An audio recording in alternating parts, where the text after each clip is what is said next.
This Carnegie Council special event features a roundtable conversation with author Peter Osnos on human rights, security, and the legacy of the Helsinki Accords. Peter is the founder of the publishing house PublicAffairs and is a former correspondent and editor for The Washington Post. His latest book is titled, Would You Believe the Helsinki Accords Changed the World? This event took place at Carnegie Council on January 24, 2024. We'll first hear from Carnegie Council President Joel Rosenthal. As you can see, tonight we're set up for conversation, deliberately so. You know, lectures are fine, and there's always a time and a place for them, but not tonight. I know Peter joins me in hoping for questions, for dialogue and a healthy exchange of views. And we really want to tap into the knowledge and experience around this table, which is considerable. So we asked Peter to join us this evening because of his wide and deep knowledge of international affairs. As he titled his memoir, he has had an especially good view of the past 50 or so years of world events. And I think most of you know his background as a journalist and an author and a publisher, and his firsthand experience on really all of the major stories involving many of the major protagonists in international relations over the last several decades. So I really wanted to have Peter here tonight because for me, he embodies the values of this institution. And it's what really distinguishes our work from many of the other worthy international affairs organizations in the city and in this country and around the world. But Peter has the experience and the ability to reason and to reflect and to promote through his writing, through his work, through his journalism, the principles that are central to this council around pluralism, human rights, and ideas of basic human decency and fairness. So with that, we're gonna jump in. I know Peter really wants to get going, so I'm gonna tee it up with a couple of questions. But as our format suggests, we're going to have dialogue, discussion, Q&A, and so on. So I'm gonna start with a couple, but get ready because we want to hear from you. So I'm gonna use as my point of departure the Helsinki book. In the Helsinki moment, because that's how we started our conversation. The title of the book is Would You Believe the Helsinki Accords Changed the World? So we understand Helsinki as an origin moment for the idea of human rights and security as we understand it today. So maybe we could just start, if you could tell us a little bit about this unlikely story of Helsinki of roughly 50 years ago. And my questions, I have a couple of questions related to this, which I think will tee it up for our conversation. Do you think these ideas are holding up against current events and trends? Obviously, we have the wars in Ukraine and Gaza, and sort of central to our concerns now. So some of us are deeply worried and concerned about the human rights project as it was imagined in Helsinki 50 years ago. Well, I think it's, thank you first of all, and congratulations on this magnificent space. I think that what we now realize is that the Helsinki Accords and what they represented, which was the moment in which essentially World War II boundaries were set. Divided Germany, Oder-Neisse line, which divided Europe, all that kind of post-war sense of East-West. And in it were provisions about how people should be treated, meaning much more open dialogue, open immigrations, and so forth. And at the time, it was just seen as a bunch of pages. But what was not understood at the time is that we had reached a moment where if you actually looked at the words and began to implement what was in them, something would happen. And what did happen is that between 1975 and when the Helsinki was signed at Helsinki, 35 countries signed it, including the United States and Canada, the Soviet Union, and so on. What happened then was that for basically until 2022, when Putin went into Ukraine, the borders were fixed and in a positive way, because you actually had language in the Accords which enabled Germany to be reunited. And the second thing that happened was that you put on paper the kind of language that would enable human rights organizations to get started. Helsinki Watch, which came right after the Helsinki Accords, where Susan worked for 20 years and where I was on the board for a long time and wrote about, Helsinki Watch started as a bunch of dissidents, Andrei Sakharov and a few other people in a kitchen, basically. And today, Human Rights Watch, which is the descendant of Helsinki Watch, is 650 people, a huge endowment, and covers the world in ways that were inconceivable at the time that the Accords were signed, which is why I say they changed the world. On one hand, Europe, where one war after another started, was essentially stable. Even the Balkan Wars took place within the boundaries of the old Yugoslavia. So we basically created a situation in Europe that was stable and provided language which began to give human rights the kind of global reach that it had never had before. Amnesty International existed. They wrote letters on behalf of political prisoners. That was very different from what the human rights movement became. So that's why I say Helsinki was so substantial and so unexpectedly significant. Susan's father, as it happens, was the chief American representative on the negotiations while being ambassador to Czechoslovakia. I knew every member of the Helsinki Moscow group, Sakharov, Sharansky, all of them. Later on the board, wrote about it. So I decided to write about it not as a dispassionate observer, but as a journalist who actually understood it. I'm probably one of the very few people who actually read every word of the of the Accords, because I sort of had to write a book. So that's really essentially what it was. Now, where is it now? I don't think there's any question that we have taken a very substantial step backwards on security in Europe. You have a full-on war, which is now about to get to 3 years. And it's a stalemate. No one knows quite how it's going to get resolved. And on human rights, I think it's a fair statement to say that in places like Gaza and around the world, the idea that human rights are respected or that the laws of war are being held really don't apply. So yes, we've taken a very substantial step backwards. So just following this line on, so the Accords come out of this geopolitical moment, right? Cold War moment. So I can't resist asking you about Kissinger as well in this. So Henry Kissinger. So we're 2 or 3 months now from his death, and there's been so much written about his legacy. And so to me, because we're talking about security, human rights, Kissinger's in there.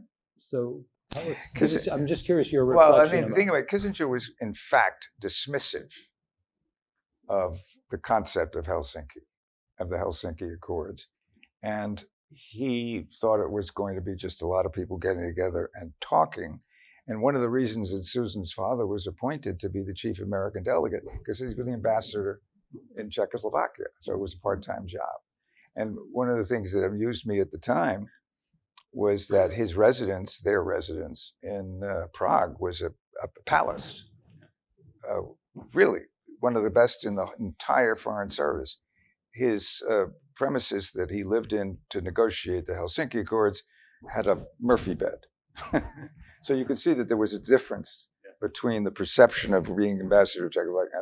On the other hand, this thing had its own momentum, and Kissinger really, in the end, according to the history of it, which, as I said, I studied, was very significant. It was he who actually got the language put in that said to the Soviets, if there is a strong preference for reunification of Germany, there has to be language in it to allow it. And he and Gromyko negotiated that in Vienna.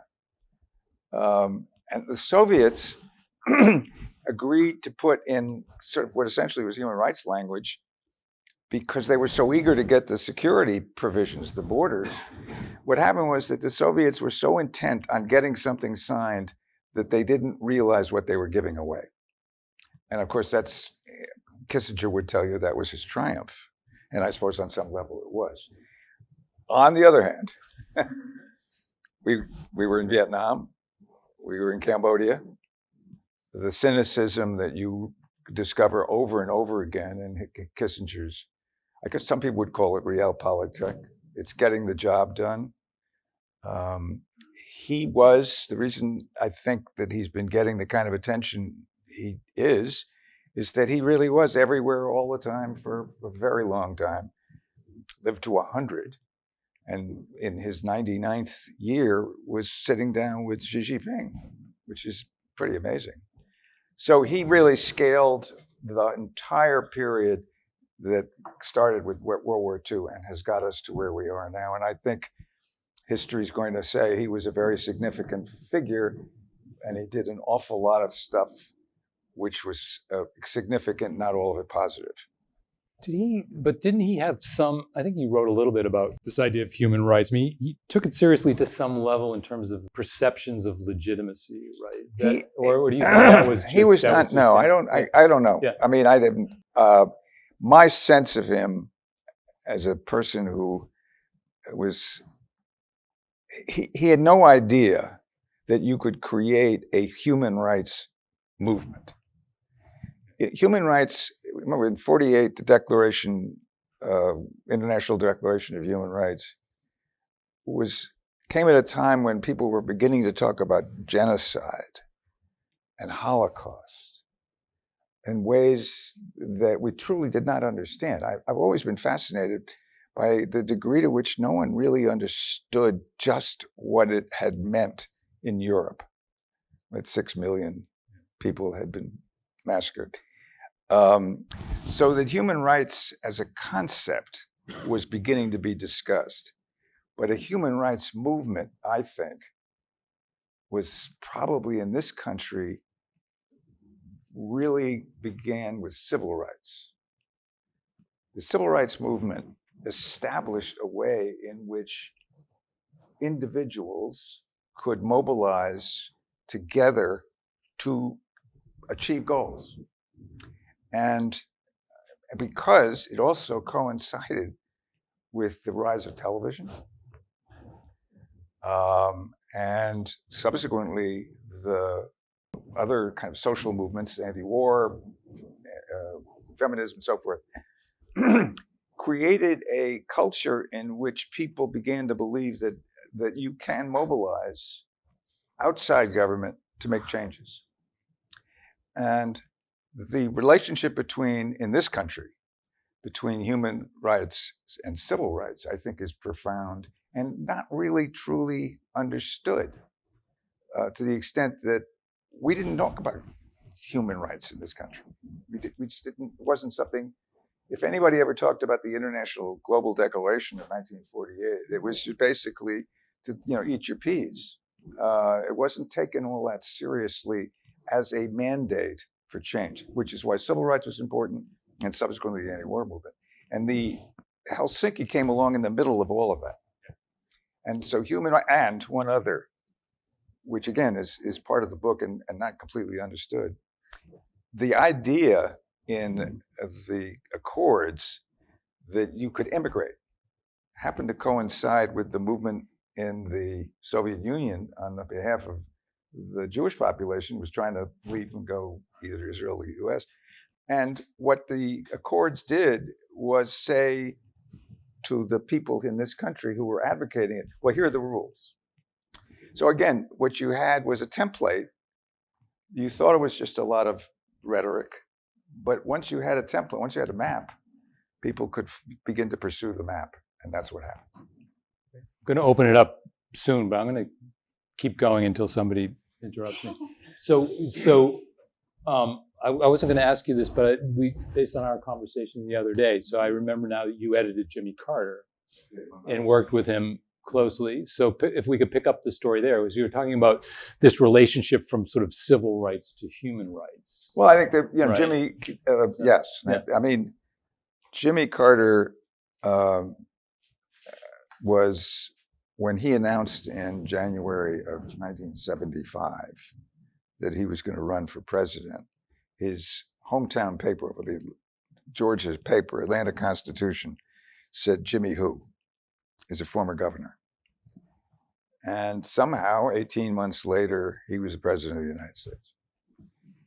And I've come to believe that where we are right now, everybody thinks the situation is completely frozen. It's Trump and Biden, and oh my God. Truth is, anything can happen on any given day. I give you 9/11, 9/10.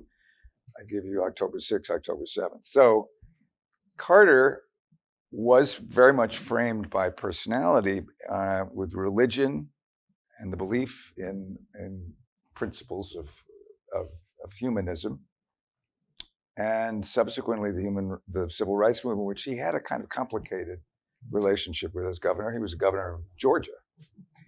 But when he got in, he was pushing against what had come before him, curiously, and the way these things work.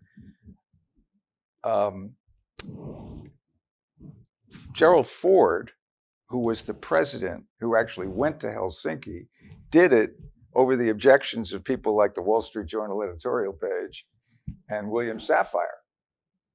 And he was under a lot of pressure not to go, but he did. And then there was pushback. And when he was asked to see Alexander Solzhenitsyn in the White House, he said, actually, I'm doing my sock drawer or whatever he said. So Carter comes in, and one of the first things he does with his background in civil rights and the kind of instinctive sense of humanism is he writes a letter to Sakharov.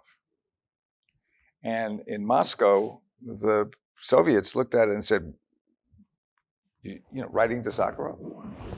That's outrageous. And that was the beginning. In other words, you had this weird confluence in which Ford had gone to Helsinki, took a certain amount of guff for it, so backs away from human rights, and then Carter jumps in. American politics is sometimes not governed by great deep principle, but by circumstance. And I think that was certainly the case here. So Carter starts the letter to Sakharov and a meeting with a couple of dissidents in the White House, which really drove the Soviets nuts. And the following year, which was 1977, they did a huge sort of crackdown, followed by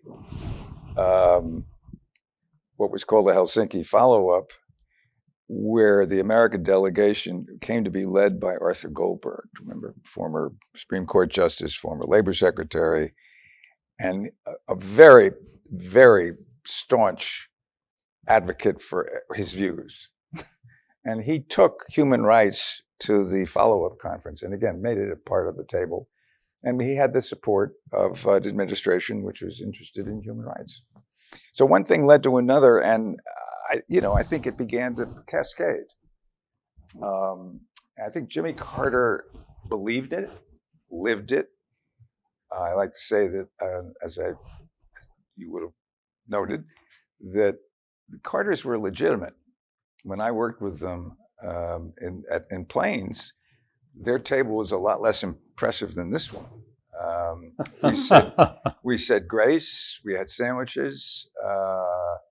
One night we watched in their bedroom where they had a television. We watched Ronald Reagan squirm through a speech on the Iran-Contra business. So for Carter, all of this kind of became real, and the more he did it, the realer it came. And I do think that his record as advocate on behalf of human rights is a legitimately honorable and he deserved the Nobel Prize that he eventually got. John, you look like you wanted to jump in. Go ahead. Yeah, yeah. Should I ask the first question? Sure. Okay. Thank you so much. I think that's exactly right about Carter. I was also thinking as you were talking about Solzhenitsyn, the old saying, right, one word of truth saves the world. But I have something more depressing to ask, I guess. I associate Helsinki and everything you've described coming out of it with, as you say, the rise in faith that civil movements of different kinds, protest movements, of course, the civil rights movement in the U.S., but many others around the world, Russian refuseniks, Solidarity in Poland, and so on, that these kinds of movements could not always, but sometimes succeed in pushing political change. And I feel like something happened around, after the Arab Spring, right? 2011, 12, somewhere in there, where the leading dictators in the world just decided we are never going to let that happen again. And so Syria, in Venezuela, you had all these these mass marches and movement, Juan Guaido and so on. Myanmar, the Hong Kong protests, one after another, they've been just crushed. But we still have we still have an even more vibrant today, set of civic organizations and international human rights NGOs that are still trying to do that, right? To make progress through these sorts of civic movements. I'm not saying they achieve nothing. I think they achieve a lot of consciousness raising. But maybe could we now be at a different point in world history where that isn't going to be enough to turn the table, to cross some big threshold? Well, I mean, I worry. History, European history, the French Revolution, the American Revolution. You have the massacre of Armenians. You have the Holocaust. The record of civilization is kind of filled with moments in which things change for the better, and they don't. If you look, for example, at Poland, I always say that there were three people, all of whom, as it happens, I had engagement with in one way or another, who were responsible for what happened in Eastern Europe in ways that most people didn't understand. And they're not all the obvious ones. I mean, Jimmy Carter, but Andrei Sakharov. Here's a guy, in slippers, who leads a movement that eventually is so powerful in its international impact that the Soviet Union, among other reasons, dissolved. The second one is John Paul. I was in Poland as a reporter in 1979 and for the Washington Post, and saw what went on in Poland in 1979. And I knew at the time that the Polish government, or regime, whatever you want to call it at the time, was doomed. And that only a few months later came Solidarity. When you saw an entire country that was supposedly communist in political sense, when you see an entire country turn out for a religious figure. Remember Stalin, how many divisions the Pope has? Well, in this instance, he had quite a lot. We're gonna have to start all over because Scott's just getting here now. Scott, we're gonna start from the beginning again. Once upon a time. And the third one, which I think is the one that may require you to sort of absorb, is George Soros. Because George Soros started in the 80s because he saw that things were moving, to create a network of civil society. And because he was so rich, all those communists say, if he's rich, he must be smart.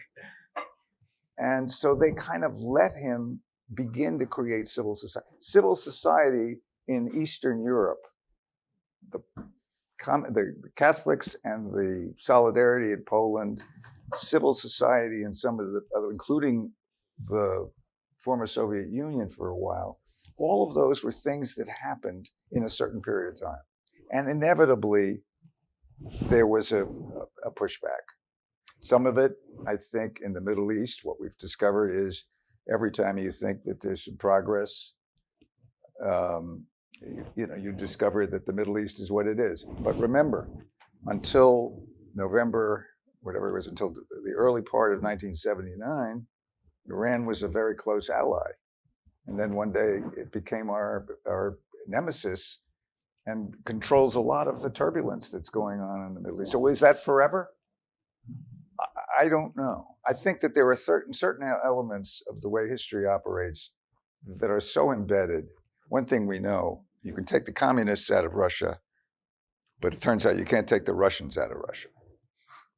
And so that's what we're seeing. The Russian activity in Ukraine is very emblematic of the history of Russians in one way or another. There's a czar. There is a degree of commitment to imperial goals, if that's what they are. That's what the Russians are.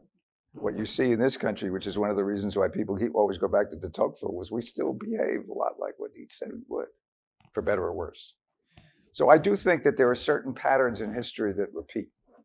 And at the moment, as you say correctly, we are in a period in which tyranny and repression and violence is ascendant. But it's not World War I, it's not World War II, and it's not the nuclear era, which is a thing that's fascinating. Jean-Marie? I want to play devil's advocate just a little bit. Well, why not? In the movement that brought down the Warsaw Pact and the Soviet Union, there was this wonderful Helsinki spirit, but there was also nationalism. Mm-hmm. And I always wonder, and we see now in the evolution actually of a number of former Warsaw Pact countries, how nationalism has taken over, and not completely, but Hungary and Poland, it's problematic. And I wonder when you said this European struggle, this West American European struggle became then a global struggle, if one of the reasons why it has a hard time actually becoming global is not just because there are some nasty dictators who are pushing back, but also because the sense of identity of a number of people, countries, of people around the world feel that this is something that is being imposed upon them by a triumphant North. And so there is a certain schadenfreude now in seeing that the North isn't so triumphant. Well, so again, I would make this slightly broader, not slightly, somewhat broader point, which is that what you see is, as history evolves, is that some of what we think is happening today has always been happening. I mean, is it the idea that Poland has got this struggle between the two elements of Polish character? Well, that's Poland.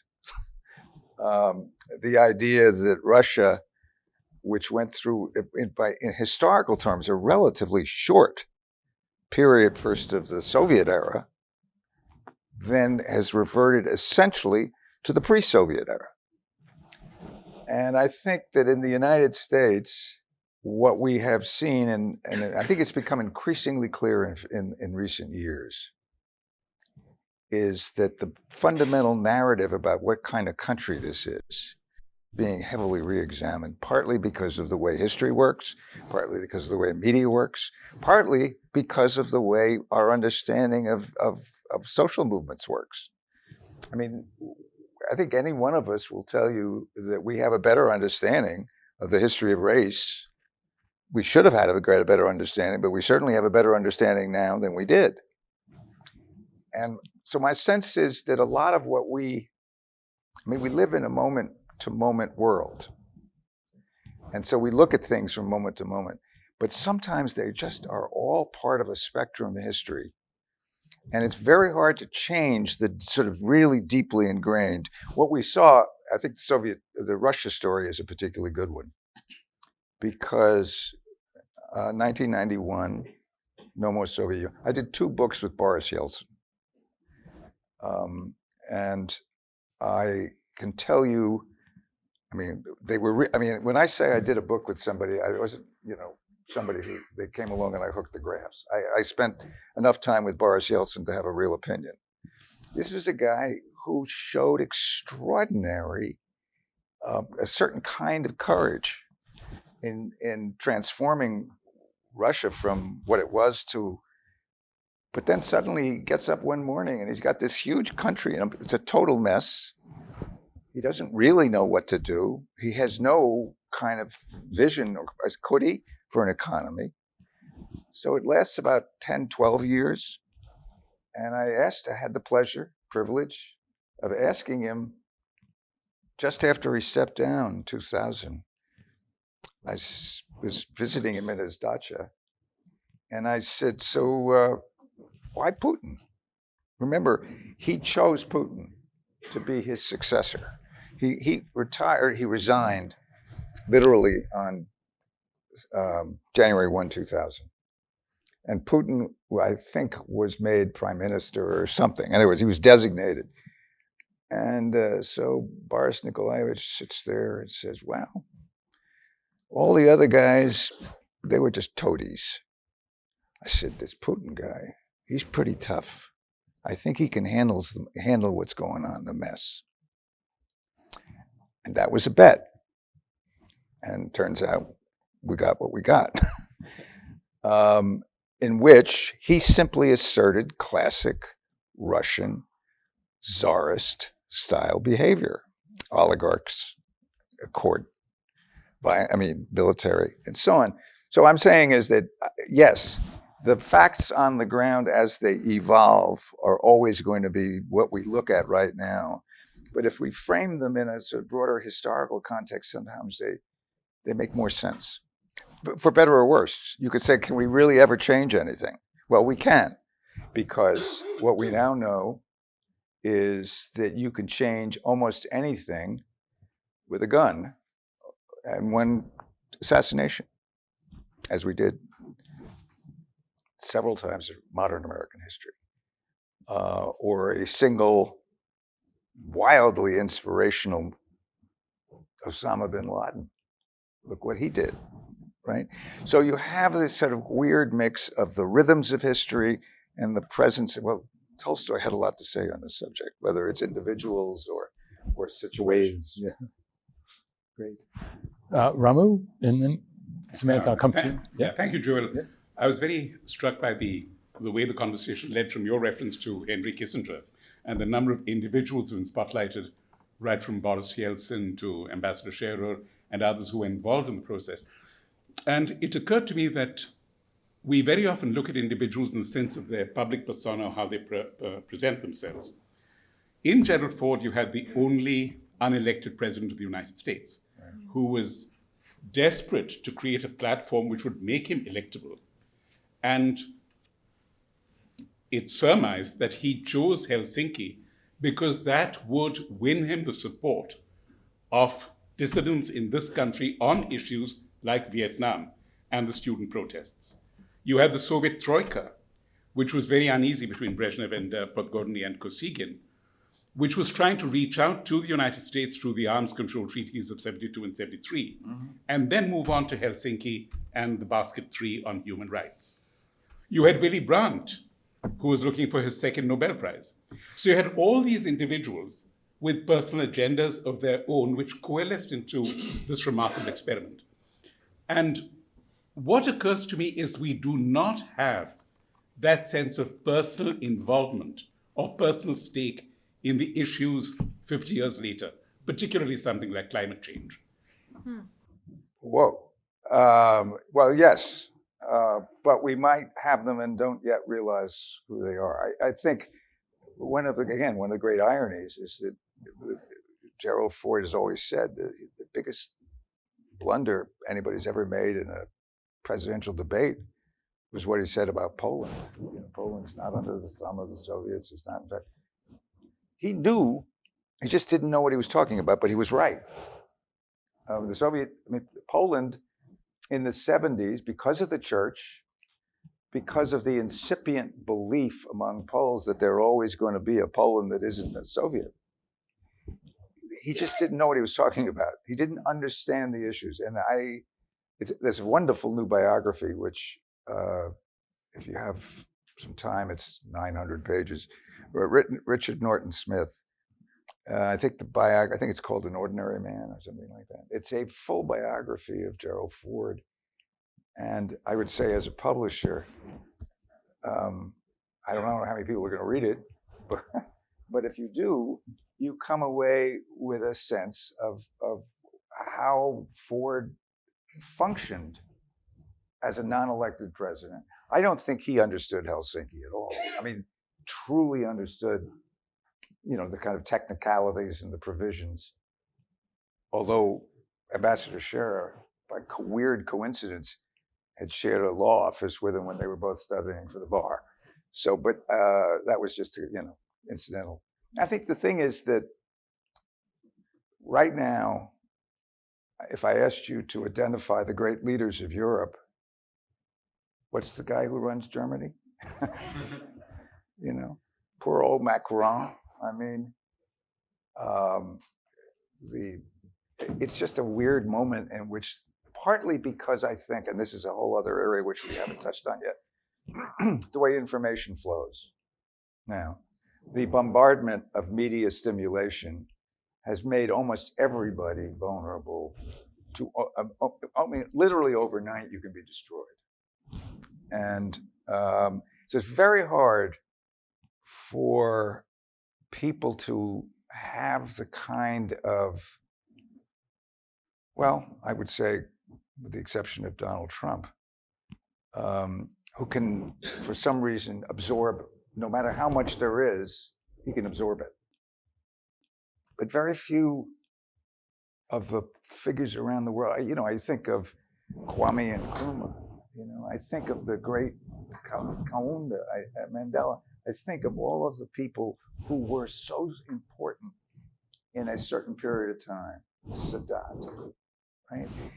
And it'd be very tough to have that kind of individual stature now, given the pressures that the world inflicts upon you on a day-to-day basis. I'm trying to, as for the climate, that's a whole nother, and I haven't got a hell of a lot to say about it because I don't know. Smith, yeah. I will preface this with, I will own the romanticism of the question when I get there. Uh-huh. I actually found a lot of hope in your book. I found it really hopeful that the right people were in the right place at the right time, as you talk about, or it could have gone totally differently. One of the quotes that made me laugh of hopefulness is talking about the fact that they didn't accomplish anything, but they didn't do damage either, which I think is actually amazing considering the time we live in now. So I'm going to ask the question differently. What makes you hopeful with regards to human rights or some of these border and security issues now, if anything at all? Well, that's really, you got the point of the book.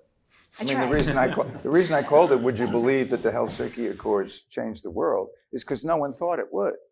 I mean, the history of it, as you said, at the end of it, they all went out and had a drink and went home and said, well, that was that. We did the best we could, thinking, I'll tell you that there was a woman, what happened in Moscow in August of 76, August of 75, right after the Accords were signed, the provisions in the Accords said that every country had to publish the thing in full, right? Well, I'm promising you that the New York Times did not publish the Helsinki Accords in full, but Pravda did. So essentially everybody could read it there if they wanted to.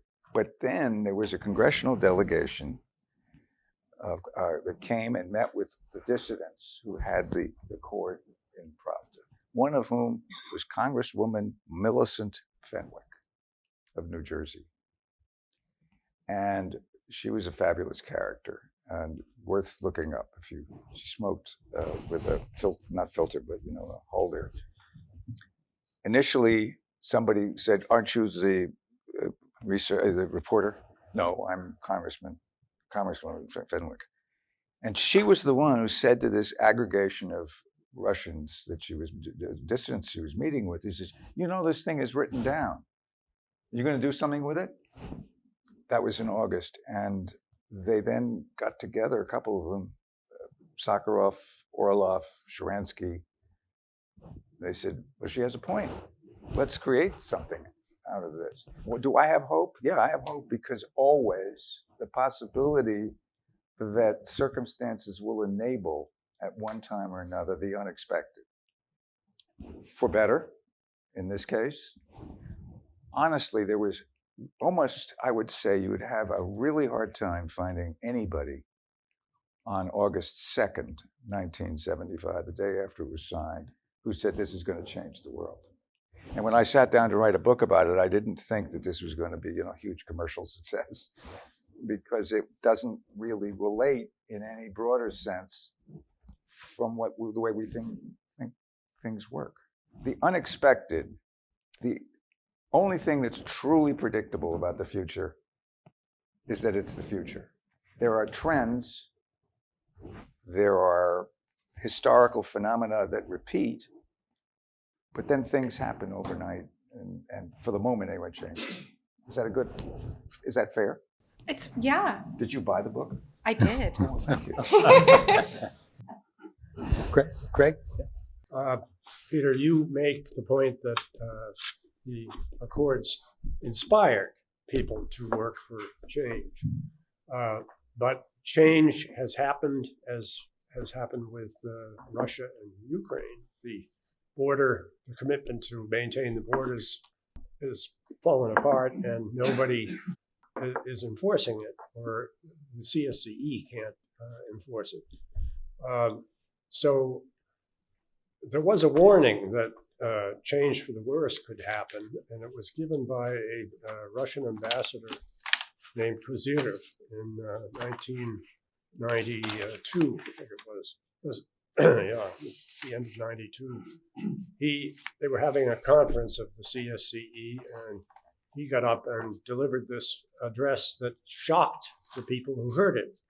He was saying that the Russians were not going to put up with anybody else messing with the borders of the Baltic states or of Russia, and et cetera, et cetera.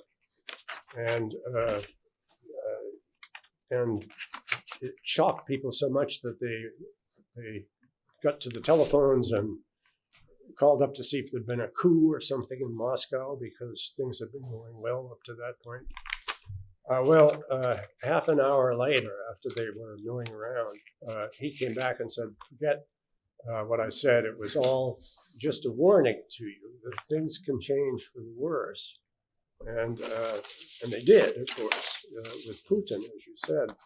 And Kozyrev, just interestingly, was foreign minister of Russia for 4 years after that, and he stayed in the Duma, the parliament, until 2010. And then guess what he did then? He went to Miami, where he used to be. So what about when change comes for the worse, there's no way to enforce the achievements, the accomplishments that you have? Did you cover that thing in 1992? Did you hear him say it, Craig? Is that your story? Yeah. There's very little that Craig did not cover in his years at the Times. I think that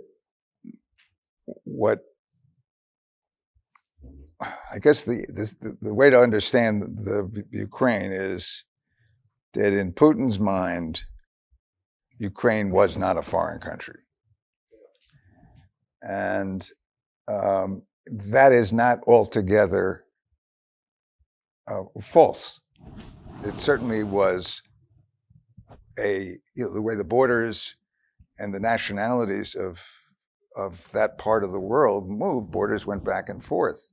I mean, for 300 years, or 150 years, Poland was Russian. When you ask a lot of people where their ancestors came from somewhere over there. It might have been the Ukraine, it might have been Poland, it might have been Lithuania. All those countries and what Putin seriously underestimated was that the Ukrainians liked the fact that they were now Ukraine and not just an extension of what had been the Russian Empire. That's true in Poland as well. When the Poles, think about what the Germans did to them at one time and what the Russians did to them another time. Part of what the Poles think about all the time is we want to be Polish. And the Ukrainians turns out to want to be Ukrainian. Unfortunately, Ukraine is in Putin's mind, and not altogether incorrectly, an extension of classic Russia and the Russian Empire. Yeah, and on the question of what people, was it 2007, I think it was, when Putin for the first time made clear how angry he was. I recommend, if you have the time and patience, to read, it's kind of, I would say it's historical pornography now. But when Putin was first named, his first media advisor actually was a guy who had worked with Yeltsin, and named Yumashev, Valentin Yumashev. And I was in Moscow, and we met with him. He said, Putin wants to know how he should introduce himself to the world. Should he write a book? And I said, well, no, because everybody will know he didn't really write it. I said, so this is now 2001. I said, well, supposing he sits down with a group of Russian journalists and does an open-ended session with them, a full autobiographical set of interviews. And so that happened. It's called First Person. And it's a book you should read. But my favorite parts of it are the things that Putin said and the photographs that he gave us to put in the book. Did you know that his nickname was Vovka? That was his nickname from his friends. Do you know that there's a picture of him holding a baby and another one with a dog kissing? He was telling us what a good guy he was. That was his initial impulse for media management.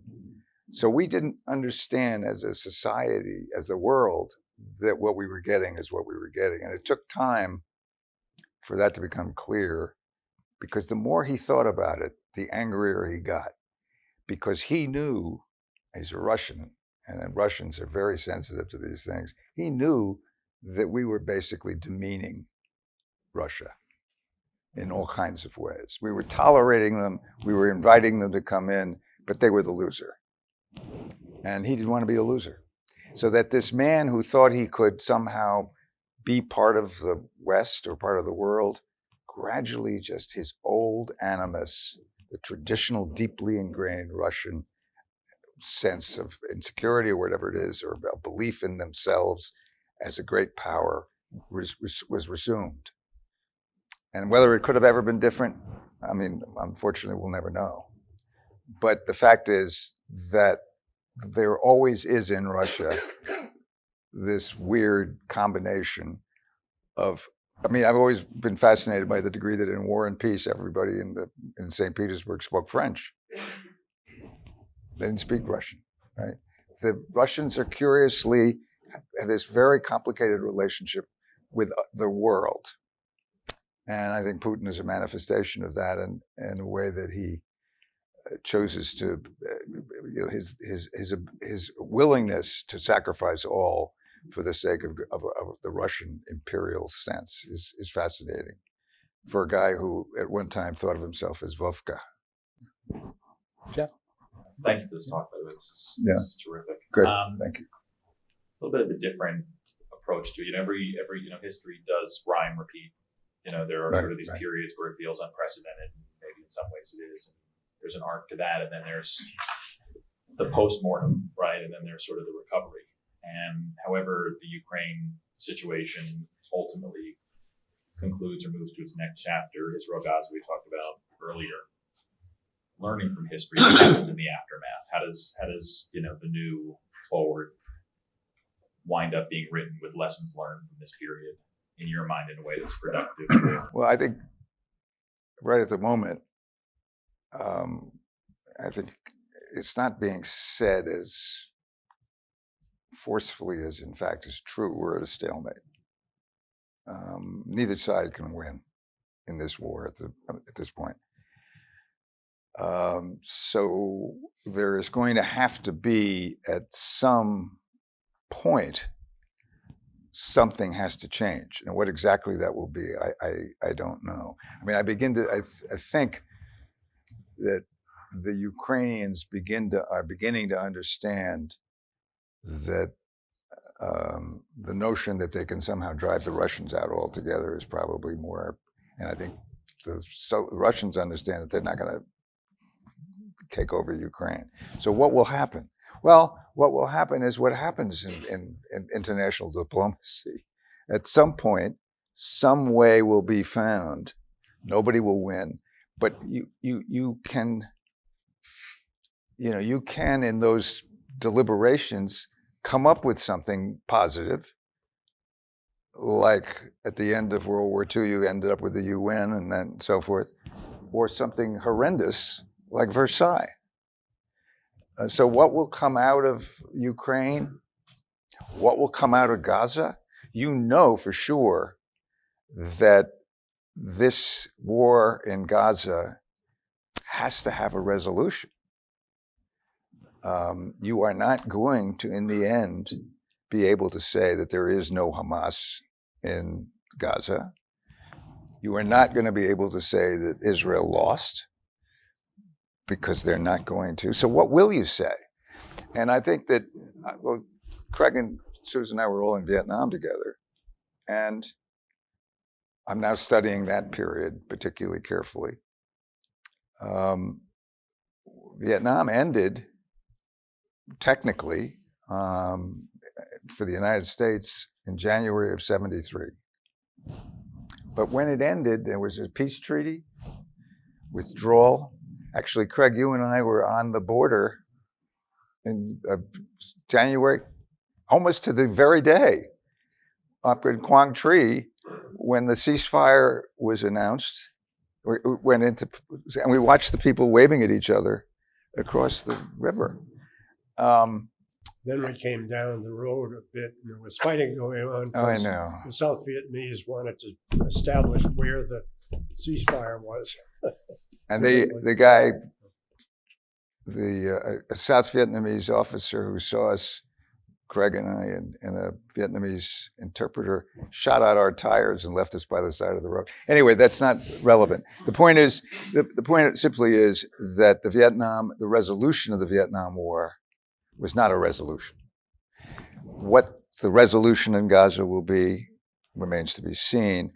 But the idea that it could actually resolve, strikes me at this point as unlikely in Ukraine, unlikely in Gaza. We'll see. One more from Max, and then I'm going to have one last closing. So go ahead, Max. Yeah. So this may warrant an additional session altogether, but I think only if we're invited. Well, we're going to have drinks standing up for Perfect. half an hour, so you can maybe tee it up. Go ahead. Maybe I'll tee it up for cocktails, but I think inquiring minds might want to know, when you think back to working with President Trump on Art of the Deal, like, can you have fathomed that he would be president 30 years later? Like, what are the lessons from that when you think back to what you learned from working with him on that? And was he the same guy then that he is now? Well, my daughter says, I was, for those of you who may have missed it somehow, I was the designated editor of Art of the Deal, but I also was the publisher of Dreams from My Father, Obama's great book. And my daughter always says that when you get to the pearly gates, they're going to say Art of the Deal. I'm going to say Dreams from My Father, and they're going to say Purgatory. So there's hope.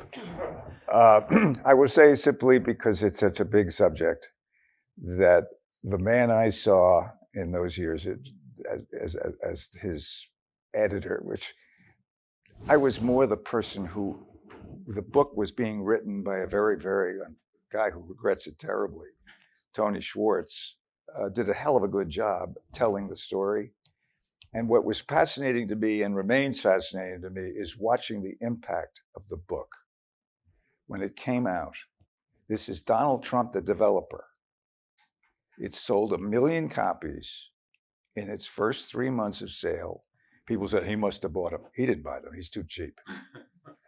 And when 18 months or 2 years later, but before The Apprentice, he was promoting professional wrestling in Atlantic City. And I went with my son, who was then very briefly a fan of professional wrestling. We got tickets that the face value of the tickets was $10,000. That's a Trumpian thing. But we went to see this, he and a friend of his and me. So we sat there, the three of us. Trump comes in. This is 1988 or 89. 18,000 people who paid money to see professional wrestling stood up and cheered. And that was the moment when I said, we have a problem. But it didn't in 1988 yet seem to me that he would end up not only being the president of the United States, but on the verge of being the candidate again. There was something in the way this man related to people, which, although then he was a developer and a media figure, there was something in the way he engaged with a portion of humanity which found him irresistible. And I think that's what we're dealing with. Other than that, I have no opinions.